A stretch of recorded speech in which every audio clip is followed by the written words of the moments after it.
The starship Erebus drifted silently through the void, its sleek hull glinting faintly under the light of a distant red dwarf. Inside the bridge, Captain Vraxen adjusted his sensory tendrils as he reviewed the latest mission logs. The crew, an eclectic mix of synthetic intelligences, bioengineered life forms, and alien species, worked with mechanical precision. Yet despite their collective efficiency, there was an undeniable tension in the air. It wasn't because of the dangerous, uncharted nebula they were about to enter, or the cryptic distress signal that had lured them here. No, it was something far more primal. Fear. Fear of the human. Humans hadn't been seen in this sector of the galaxy for centuries. After Earth's collapse during the Great Resource Wars, humanity had scattered across the stars, adapting to new worlds or assimilating into other cultures. Few remained purely human, and those who did were considered relics of a bygone era. But every space captain worth their salt knew one thing. If you could get your hands on a human crew member, you'd do it, even though they terrified everyone. Aboard. Captain Vraxen glanced at the corner of the bridge where Kale sat slouched in his chair, idly sharpening a blade against the edge of his boot. Kyle was the last human aboard the Erebus, recruited from a backwater mining colony after proving himself invaluable during a pirate raid. He was lean but wiry, with scars crisscrossing his forearms and a perpetual smirk etched onto his face. Most unsettling of all were his eyes, dark, calculating, and utterly unreadable. "Kale," Vraxen said finally, breaking the silence. "You've heard the signal?" Kale didn't look up. Instead, he tested the edge of the blade with his thumb, before nodding. "Yeah, sounds like trouble." Vraxen resisted the urge to shudder. Humans were unpredictable, violent creatures, driven by instincts and emotions no amount of logic could tame. And yet, they were also resourceful, adaptable, and capable of thinking outside the rigid frameworks that constrained most intelligent beings. That unpredictability made them both terrifying and indispensable. "We need to investigate," Vraxen continued, addressing the entire crew. "Protocol dictates we respond to distress calls. If there are survivors, Kale interrupted, leaning forward now, his voice low and dangerous. "They're probably worse off than we are. You don't send out a beacon unless you're desperate, or baiting someone else to come running." The rest of the crew exchanged nervous glances. Synthetic intelligence units recalibrated their sensors nervously, while the gelatinous Zorathian navigator shifted uncomfortably in its containment pod. Kyle's words carried weight, not just because he spoke with authority, but because everyone knew humans had a knack for survival. If anyone understood the dark side of desperation, it was them. Despite the unease rippling through the room, Captain Vraxen nodded. "Agreed, which is why I'm assigning you to lead the away team." A murmur of protest erupted among the crew, but Kale simply grinned, standing up and sliding the blade into a holster strapped to his thigh. Finally, something fun.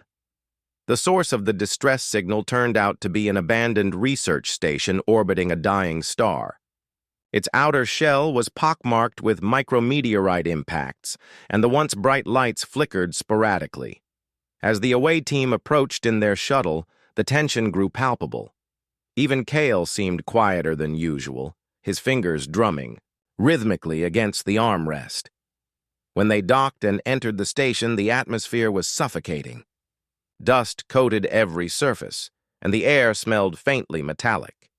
The walls were lined with strange symbols etched into the metal, a language none of the crew recognized.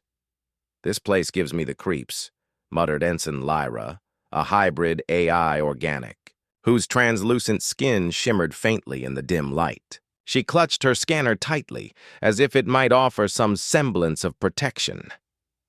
"You're not alone," Kyle replied, his hand resting casually on the hilt of his blade. His eyes darted around, taking in every detail.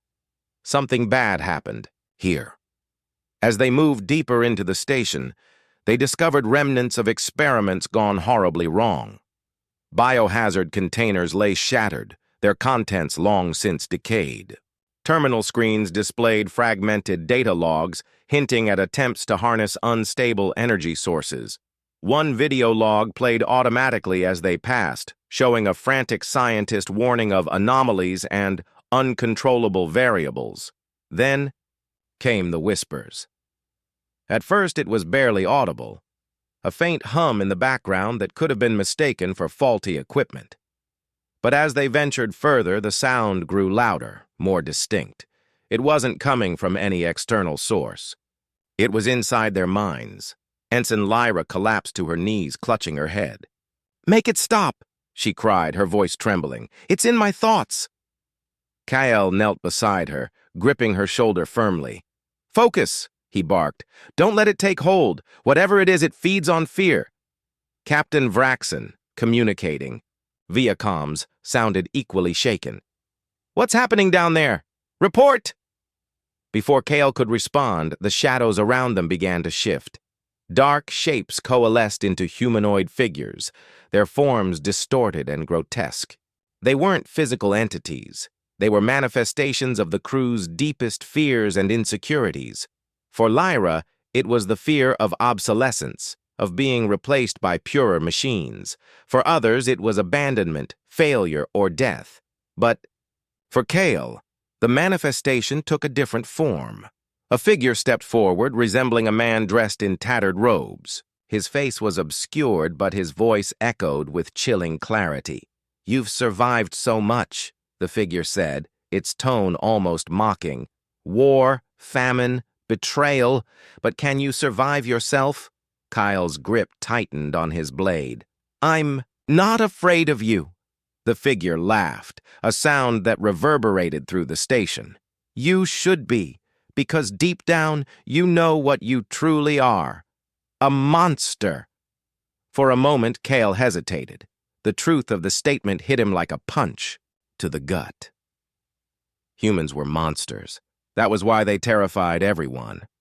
Their capacity for destruction, their refusal to yield, their willingness to do whatever it took to survive, it set them apart from every other species in the galaxy. But then Kale smiled, a cold, predatory expression. "Maybe I am a monster," he admitted, "but monsters win." With that, he lunged forward, driving his blade straight through the shadowy figure. It dissolved into nothingness, and the whispers faded. One by one, the other manifestations disappeared as well, leaving the crew shaken but alive. Back on the Erebus, Captain Vraxen debriefed the team. Despite the harrowing experience, the mission had succeeded. They'd uncovered valuable data about the station's experiments, which would aid future expeditions. But more importantly, they'd learned something about themselves. "Humans are dangerous," Vraxen concluded, looking directly at Kale. "But danger isn't always a bad thing. Sometimes it's exactly what we need to survive." Kyle smirked, leaning back in his chair. "Glad you see it my way, Captain." As the ship resumed its journey, the crew couldn't help but feel a newfound respect and lingering fear for their human companion. Because in the vast, unforgiving expanse of space, sometimes the only thing scarier than the unknown was knowing you had a human watching your back.